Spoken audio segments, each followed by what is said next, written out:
Hi friends, ഇന്ന് നമ്മൾ ഒട്ടും എണ്ണ ചേർക്കാത്ത പടവലങ്ങ തോരനാണ് ഉണ്ടാക്കുന്നത്. അതിനായി പടവലങ്ങ അരിഞ്ഞു വെച്ചിട്ടുണ്ട്. അടുപ്പ് കത്തിച്ച് ചട്ടി വെച്ച് അരിഞ്ഞു വെച്ചിരിക്കുന്ന പടവലങ്ങ അതിലേക്ക് ഇടാം.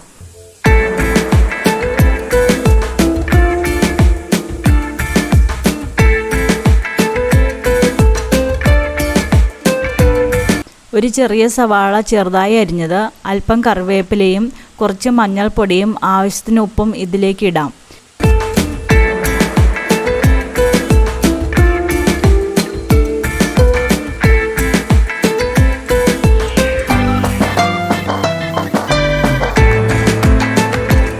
ഇനി ഇതിലേക്ക് കാൽമുറി തേങ്ങയോടൊപ്പം 3-4 പച്ചമുളക് ചേർത്ത് അരച്ചു വെച്ചിട്ടുണ്ട്. അത് ഇതിലേക്ക് ചേർക്കാം. എരിവ് കൂടുതൽ ആവശ്യമുള്ളവർക്ക് പച്ചമുളകിൻ്റെ എണ്ണം വേണമെങ്കിൽ കൂട്ടാവുന്നതാണ്. അല്ലെങ്കിൽ പച്ചമുളക് അരയ്ക്കാതെ നീളത്തിൽ അരിഞ്ഞ് ഇതിലേക്ക് ചേർക്കാവുന്നതാണ്.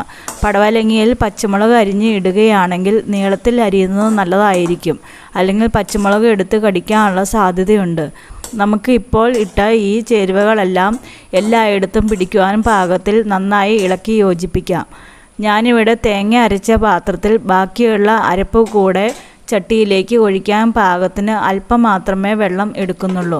പടവലങ്ങയിൽ ധാരാളം വെള്ളം ഉള്ളതിനാൽ എണ്ണയോ വെള്ളമോ ഇതിന് വേറെ ആവശ്യമില്ല. നന്നായി ഇളക്കി കൊടുത്തതിന് ശേഷം പാത്രം അടച്ചു വെച്ച് ചെറുതീയിൽ വേവിക്കാം. നമ്മളിവിടെ എണ്ണയോ അധികമായി വെള്ളമോ ഒന്നും ഉപയോഗിക്കാത്തതിനാൽ ചട്ടിയുടെ അടിയിൽ പിടിക്കാതിരിക്കാനായി അടപ്പ് തുറന്ന് ഇടയ്ക്കിടെ നന്നായി ഇളക്കി കൊടുത്തുകൊണ്ടിരിക്കണം.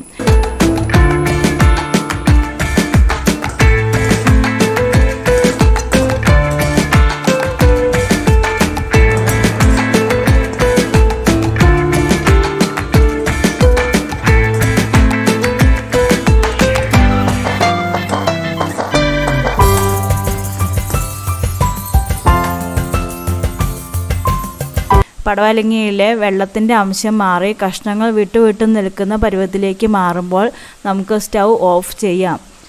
പടവലങ്ങ തോരൻ റെഡിയായിട്ടുണ്ട്. വളരെ എളുപ്പം ഉണ്ടാക്കാവുന്ന കറിയാണിത്. വീഡിയോ ഇഷ്ടപ്പെട്ടുവെങ്കിൽ ലൈക്ക് ചെയ്യണേ, സബ്സ്ക്രൈബും ചെയ്യണേ.